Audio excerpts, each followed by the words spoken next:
Hey, how's it going, guys? It's Joel and Mark with the Extra Point, bringing you another edition of Texas Tuesdays, where we break down a preview of the Texas at Georgia Bulldogs this weekend. Um, this past week, I think they got Texas at 10 now, so it's number 10 Texas at Georgia, ranked number 5. All right, let's just get right into it. Georgia's a 6.5 point favorite over the Texas Longhorns. They are playing at home. They are playing at night, and they're in a red out. Oh, So they haven't been in a red out game in a couple of years. So they're really excited about this. We're gonna see some bloods out there. It's just gonna be an insane game, bro. Does Texas offense match up pretty well with this Georgia defense? What do you think?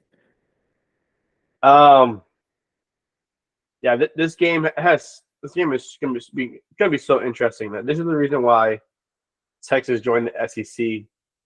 This is why the committee let us in. They want these big time matchups with these massive schools and these massive matchups. I mean, I'm so excited. Win or lose, I just want to see what we look like against Georgia, and see if we can slowly chip away that gap. Georgia is, I don't care what anybody says, they are a ideal program. They're good every single year. They do the right things. They have the right head coach. They have the right boosters behind them. They just do the right things. Do they lose a game or two a year? Yes, but I mean, being a Georgia fan is not too bad. You won a couple natties. You won a couple natties back to back. Yeah, I you think. won the conference championship last year. Yep. I mean, I just think Georgia. I hate that people will say, "Oh, well, Georgia's not the same." Not the same.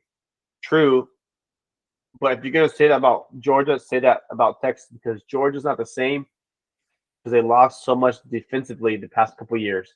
I believe Georgia's had anywhere from 6 to 7 defensive linemen drafted the past 2 to 3 years, and maybe half those guys were first round draft picks.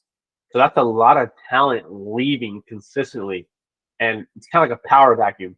When all that talent's gone and there's nothing to replace it, it's just like, hey, like, what's filling this void?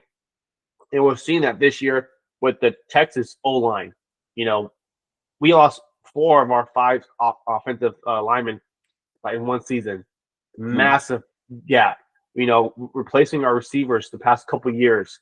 Bringing guys in like Xavier Worthy and Adonai Mitchell, and then losing guys like Matthew Goldwyn and Isaiah Bond.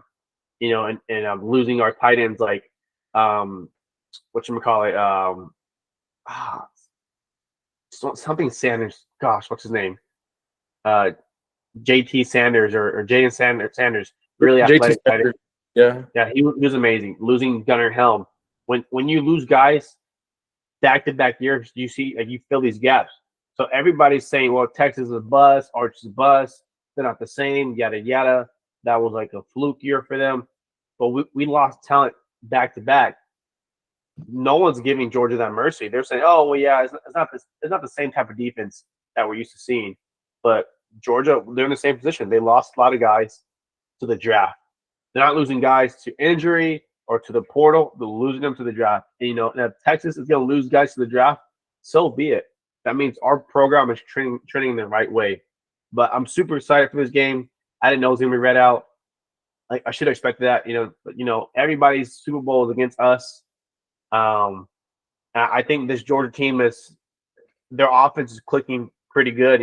They're able to put up 41 points against Mississippi State. Granted, Mississippi State, they lost their quarterback.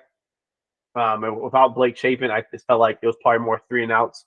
You have a lot of 3-and-outs, you give the ball right back to the Dogs, they're going to take advantage. And the Dogs can't score, they're going to pin you back deep. And if you got your backup quarterback, it's a short field for Georgia.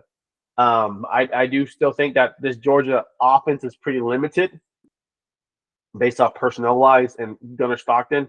I think Gunnar Stockton is very similar to Pavia.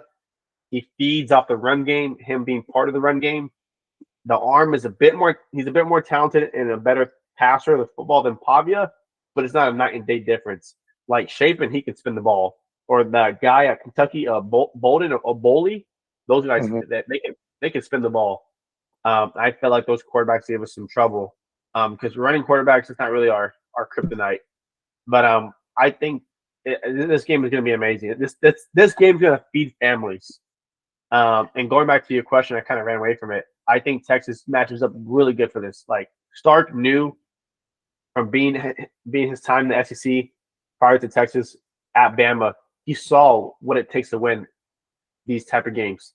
He saw what it takes to win the SEC championship and win a natty. It starts with being physical, winning the trenches, and having speed on the perimeter. So I think it's a great matchup. It's kind of like a yin and yang. I mean, damn, dude, last year, Georgia and Texas were like, they were neck and neck. Obviously, that first game in Austin was like a blowout. We weren't ready. You know, we kind of crumbled under the lights. Kirby We had an started amazing. to we started to come back too late in that game. Yeah, exactly. We got punched in the mouth and then wake up. Come the SEC rematch, the championship game, like we played so good that game. I'm on the only part I would nitpick is just we weren't efficient in the red zone. We did too many field goals, and Georgia had like a touchdown or two, and they're right back in this game. You know, Mhm. all those trips were in the red zone. And I'm talking about like 25 to 15 yard line that we just couldn't punch it in. That was really our demise. You know, but I think this year is different. This year we've been more efficient in the red zone, and I think Texas wins this game if, but one, we got to score, but we got to score touchdowns. You can't score field goals.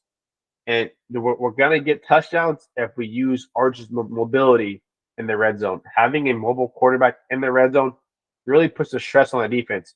You just can't go guns a blazing for the passer, and you really can't sit back and hold a zone. When you hold a zone in the red zone, how wide is the red zone? Red zone. I mean the touchdown. What is it like? 10 yards, 15 yards wide? 10 yards.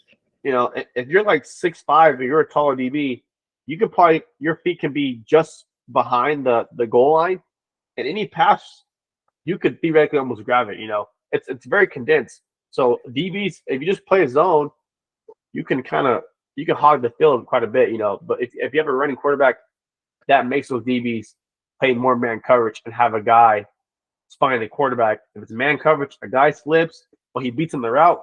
That's a much more easier throw to make. But what's the spread again on this? It's 6.5 favoring Georgia. Oh man, the commit. Hey, Vegas has been on it this year. Yeah, They've been on it. the spread this year has been on point. I mean, it's insane.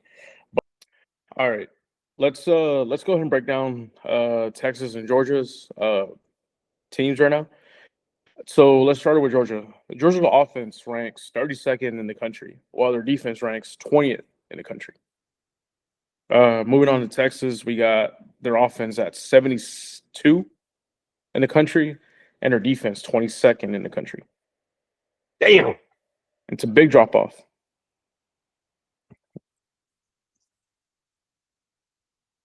I mean, we also got to give credit where it's due. I think the Texas defense is not that bad. It's just our offense has been very bad, and the defense has to play more. You play more, you have more negative stats theoretically. Like you give if the defense plays 40 snaps and allows 200 yards.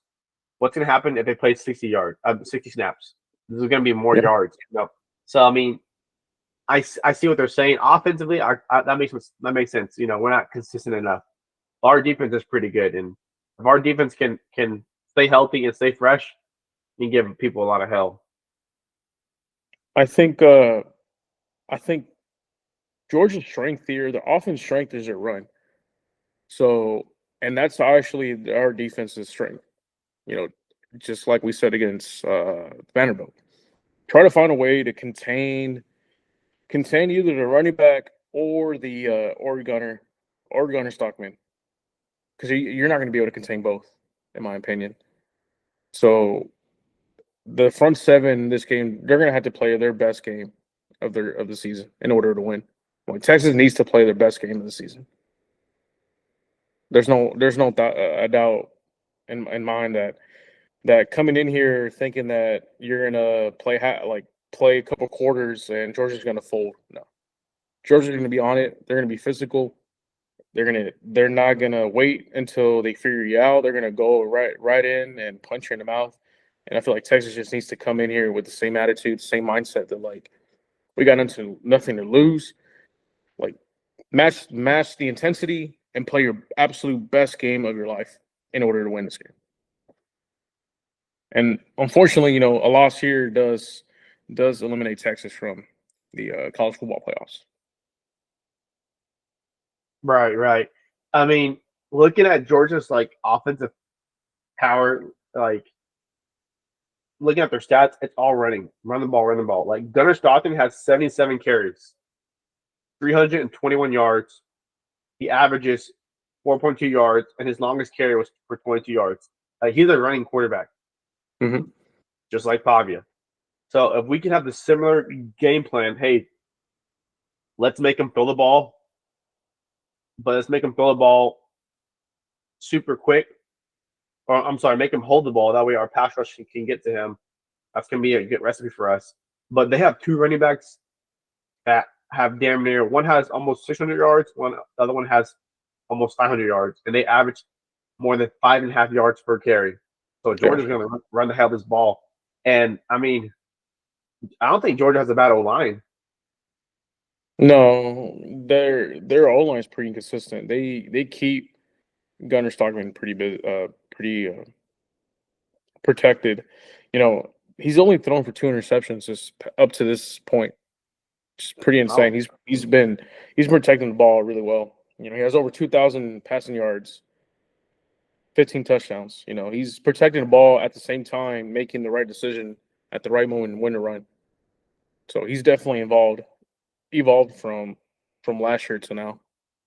Yeah, I mean, he's No, what, year 4, right? At this point?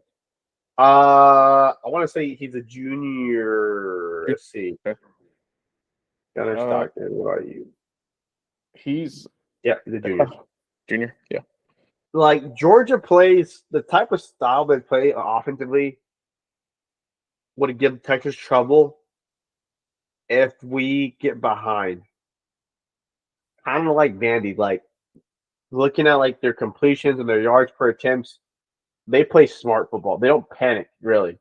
They don't really panic. They're not going to do dumb things. And like that is insane. Only 2 interceptions for that many yards. Like that means Gunnar Stockton, he has time to throw, or he's throwing like these passes that like it's impossible to pick a hitch or like a slant or an out. Maybe a bit more screens. You know, I know Texas, we love to run screens. You know, and the teams that can run screens is because they have athletes catching the ball and making plays in space. How many times have we seen Georgia make these 50-plus yard touchdowns, or Bama, or even Texas? They have some dogs, athletic people making those plays. Not many schools can run. What schools can run 10-plus wide receiver screens and be effective at it? You know, it's really challenging. What does Texas need to do offensively to kind of take some pressure off the defense? Because I think the pressure might be on the defense, because we know, like, this offense for Georgia is I would say it's better than last year. Their defense is not as good as last year, but this offense is better.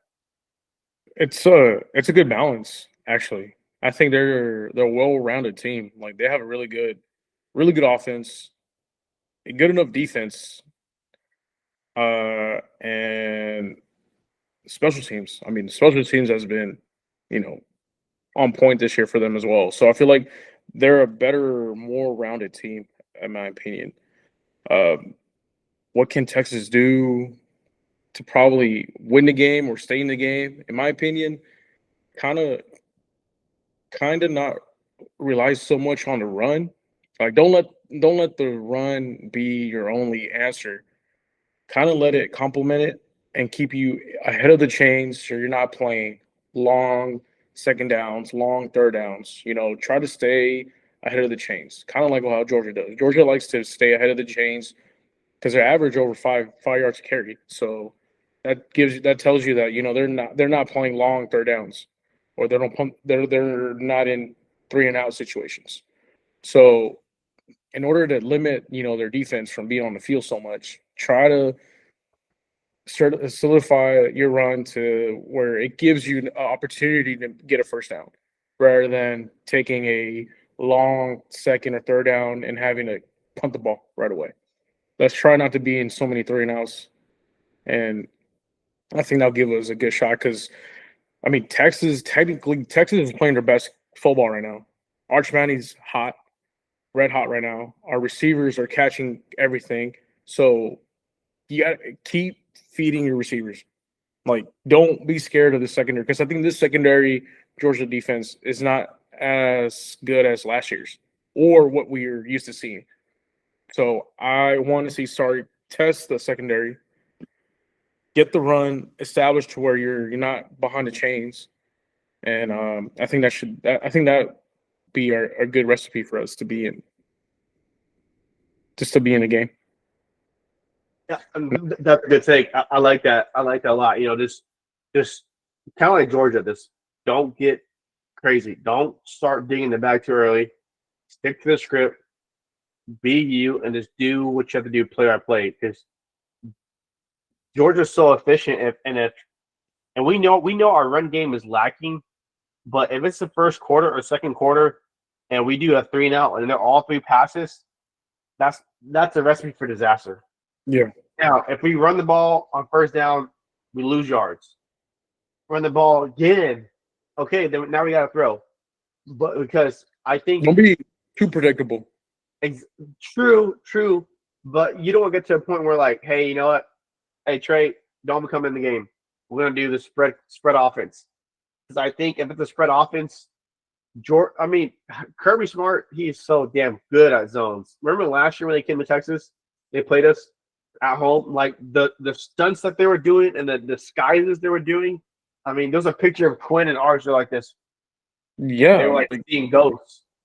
And I've said time and time again, Georgia plays the most NFL ready looking defense. They have they'll roll to cover 6, they'll jump into cover 2, they'll mug up the line, they'll split it. Their tackles play 2 gap zones. It's very, very, very good. Kirby's a dog. He's a former defensive player himself at the University of Georgia. He's gonna craft things up. So I just think Coach Stark needs to make this pretty simple for Arch. Make it a 1-2 read on the passing stuff, and then try to run the ball. I think Texas these last 2 games, or maybe this is only last week, we did a lot of heavy personnel, 2 tight end types. You have your 5 down linemen and 2 tight ends, and showing the run. And if you run, great. If you don't run, you only have maybe 2 or 3 route concepts. Your 2 wideouts and your tight end that's not blocking, or maybe both of them go out for a route. But when you do that, you get chance for more one-on-one. If you're going to be on one side, say you're on the short side of the field, jumbo set, or I'm sorry, two tight end personnel. You got Ryan Wingo one-on-one. That safety, he has a decision to make. Damn, do I go help the run, or we're going to double coverage this guy, And just really try to put the pressure on Georgia. If our run's not working, still run the ball, because if we run the ball, we milk the clock. We keep this good Georgia offense off the field. Another thing too, playing, like you said, playing that 12-man personnel or 2 tight ends, I think I've heard that it hurt Texas more. They need more receivers out there. I think our biggest plays have come from 11 personnel. We have more receivers out there giving these guys a harder time because we have some really good receivers that know how to run routes. And they're real elusive. They can get open. And we probably have one of the best 50-50 ball catcher in the country with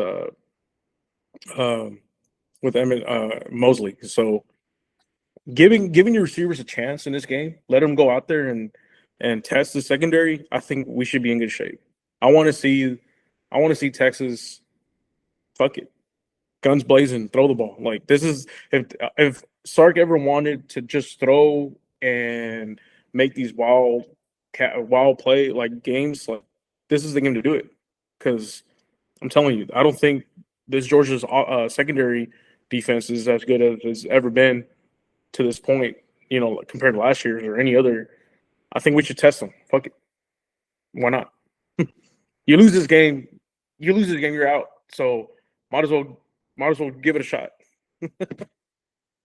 True. Play some desperate football. I wonder. I mean, I feel like Coach Sark knows this. How can you get Niblett the ball more often? Every week he says he's gonna get more touches, and he is getting more touches. But let's get him more touches, like more. I've never seen anything negative come out of Ryan Niblett, and if you can't fit him into the game plan and get him that many touches, fine. Use him as a distraction. Put him on a jet sweep. Because I know if Georgia sees number 21 come in, he's getting the ball. Every time he comes in offense, he gets the ball. Put him on a jet sweep. Go the opposite way. Like, just use him as a distraction. Like, we got to use Ryan Niblett. He's the most electrifying player in the SEC, special team wise. Probably in the country. Yeah, people can make the argument for that. Yeah. And then defensive wise, what do you think we need to do here? We do get McDonald back, our two safeties back. We get Michael Taft and McDonald. Hell yeah. Let's go. We get some, we get some leadership back. We get veterans back. So our pieces are, because we really lacked that a lot last week, against Vandy. So once we have our secondary pretty much back, what do you think our defense needs to look out for with this Georgia offense? I think our defense, if we, like you said, we got our guys back, we're healthy, we're rested. I just think our defense needs to be better at making first contact tackles. There's a lot of times like we get a guys in the gap, we're at the line of scrimmage, and we miss that fucking tackle. And they make a 0 gain, they make it like a 3 or 4 yard gain. I'm like, man, like if we just made that tackle, it changes so many things. So we got a tackle on the first time, like make those tackles count, put Georgia in bad positions. Don't let them get cozy 2nd and 5, and then it's 3rd and 1. We cannot live in that. If it's 3rd and 1 and 3rd and 2s, they're gonna convert, and then they're gonna just get a touchdown. So we got to get Georgia off schedule. And hey, Texas, we got good DBs. Let's play more man-to-man, and let's load that box, and let's commit to stop that run. Like, you have 2 veterans coming back, and Pavia carved us up against our inexperienced secondary. We're getting guys back, and they're rested. I would be pretty confident because I don't think Gunnar Stockton is way better than Pavia. If Pavia at his best did that against our worst, what's a little bit better versus our best? You know what I'm saying? Like, it wouldn't be that bad. So I think Texas, get Georgia off the schedule, load that box, and let's get some more takeaways. I mean, we only had 1 takeaway. We had 0 takeaways in the secondary versus Vandy. We need picks. Colin Simmons did his thing on that fumble, but we need more picks. If there was a couple plays that the ball was almost out of reach or a guy mistimed that route. But honestly, too, I think Texas needs to play a better game penalty-wise. Penalties been kicking our ass. Every game. Every game. It's embarrassing almost. So, like, this late in the season, and some of these guys hasn't, like, this last game, for example, man, how are you going to continue to drive Pavia out of bounds into their own bench? Like, you just don't do that. That was the safety right, Filson. Yeah, that was ridiculous. Yeah, ridiculous. What are you doing? You're up, and they're driving. You're gonna give them extra 15 yards. Yeah, unnecessary yards. They already put in like 15 yards, and usually give them an extra 15. It's like 30 yards all in one play. That's insane. That's insane. Funny fact: Arkansas has the most penalties this year, with 18 penalties in one game. Fuck. Hey, I know they had to do burpees after that game. I'm I'm telling you, it just shows how inexperienced and young this team is. It just shows. Uh, but are they going to get it fixed by Georgia? I don't think so. I think we just need to be uh, match the intensity. You know, I think that's the key. Match Georgia's intensity. Gotcha. Kind of looking at all three phases of the game, special team wise, we are almost damn near dead last when it comes to kicking returns, or sorry, kickoffs. Kickoffs were averaging 15 yards. The last place is Oklahoma. They're averaging 8 yards. Georgia is averaging 17 yards per return, and number one is Texas A&M, 26 yards per return. Okay. Our longest all year on kickoff is 25 yards. That's just terrible. That's not a cut. Like, we need that spark from special teams, and we need it like now. When it comes to punts, we were averaging 24 yards per return. Shout out Niblet. And Georgia is averaging 10 yards per punt. That's pretty good. Okay, that kind of balances out a bit. So, this game, it's really going to be – people are saying, oh, Texas is first time going to Athens, and it's going to be too much and overwhelming for Arch. Like, bro, Stark and his staff are really good at getting the guys focused. Like, going on the road is not a thing for Texas. Like, we might be better on the road. I don't know. To be honest, I think we did pretty well in Ohio State. Yeah.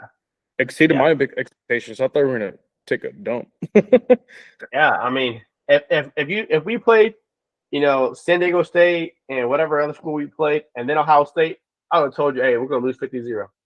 Yeah. This Stark knows how to get his guys dialed in. Guys, lock in. Last road game of the year. You go and win this game, and then we're back home, and we control our own destiny. But we got to go on the road. Off of bye week, are the guys focused? Are they dialed in? Are they locked in? Are they well rested? Are they amped and they're excited to get back to the field? Are they excited and they're not on the bit? I think Stark in his game plan, he needs to come out swinging. Like you said, you got nothing to lose. Swing it. Have a double reverse play, like that one play against Florida last year. It was like a reverse. That was pretty cool. Yeah.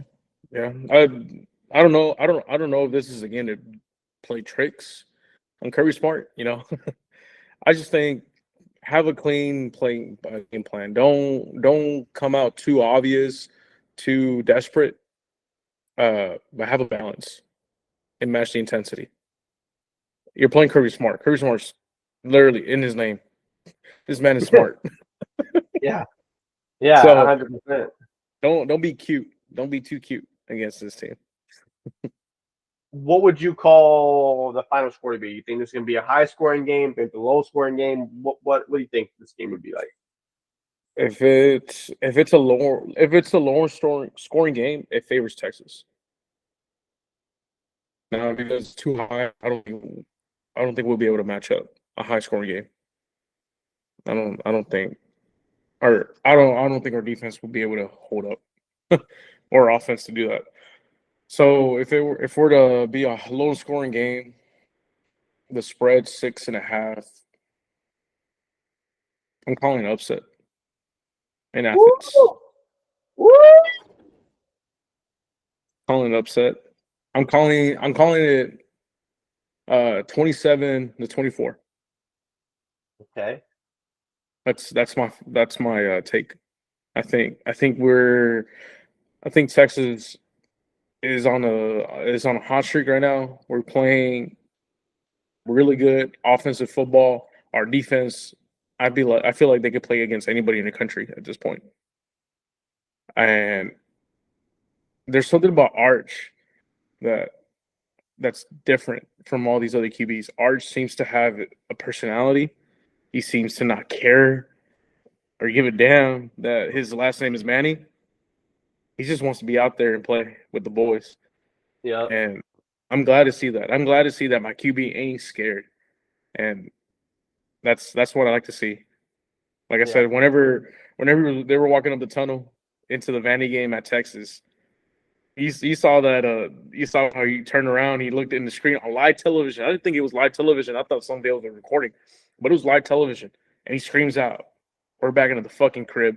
Let's go." Yeah. That's what I get to And see. in that same game, I think it was the first quarter. Arch he took the ball for a run, and he slid, and he kind of got hit. Not a, it was like a dirty hit, but like the crowd's like, "Hey!" And Archie got up. He turned around. He was like, "Yeah, give me that." I was like, Yeah. "What?" Like he just came off a concussion, and then the announcers were like, "Hey, Archie, get down a little bit faster. Like there wasn't Yeah. you didn't slide late, but you just got concussion. Go down faster." Instead of him going like, "Hey, ref, give me a flag. Hey, help me, help me." Nah. He got up and he looked at the defender. Was like, "Yeah, game on." I was like, "That's insane. That's Yeah. badass." CTE Arch is crazy. What did he say? He's like, "I think the concussion helped." Yeah. I think the concussion helped. I started laughing. Oh my goodness. That's what I'm saying, bro. Like he doesn't. It's been a while since we had a QB with that type of personality because he just seems real chill about it. You can tell he doesn't take he takes it serious. Where this is every game matters, but it doesn't take it to the point where, bro, like you don't gotta overthink it. Right. You just gotta go out there and play ball, and I feel like that's his type of mentality. Because I'm sure he's been told all his life, he literally lives and breathes football. I mean, he can't escape it. So now he's pretty much writing his own destiny. He's trying to be his own person, and I like it. Because his uncles are real uptight, they're real serious, and you can tell he's trying to be his own person, and I like it. Hell yeah. So yeah, that's my take. I think we have enough to win this game. It just comes down to the guys playing their best football, match intensity, and just going out there and play. Gotcha. Yeah, I think I'm gonna go with the upset too. I'm gonna go with the upset, and I think it starts with those red zone opportunities. When we get to the red zone, get a touch. I don't want to be in the first half, have it be Georgia 7, and then I'm a little retarded. 3, 6, 9, 12.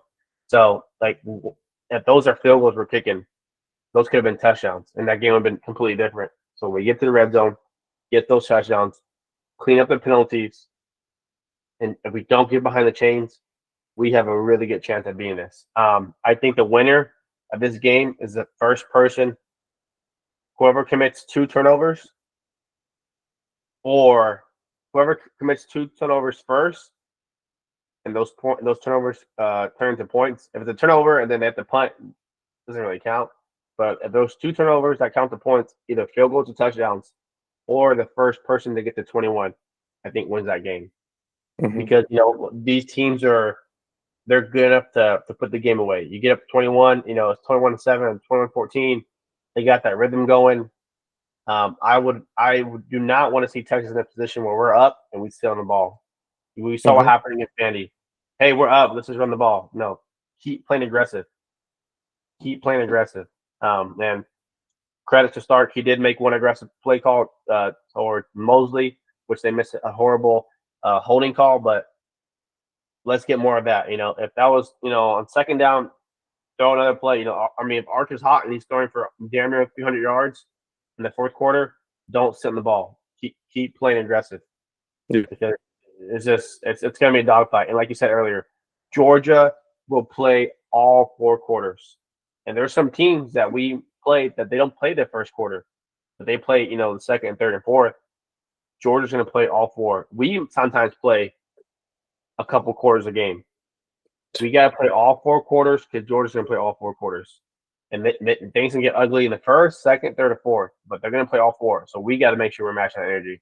Give me Texas to win this game and an instant classic, nail biter. I think each quarterback throws a pick.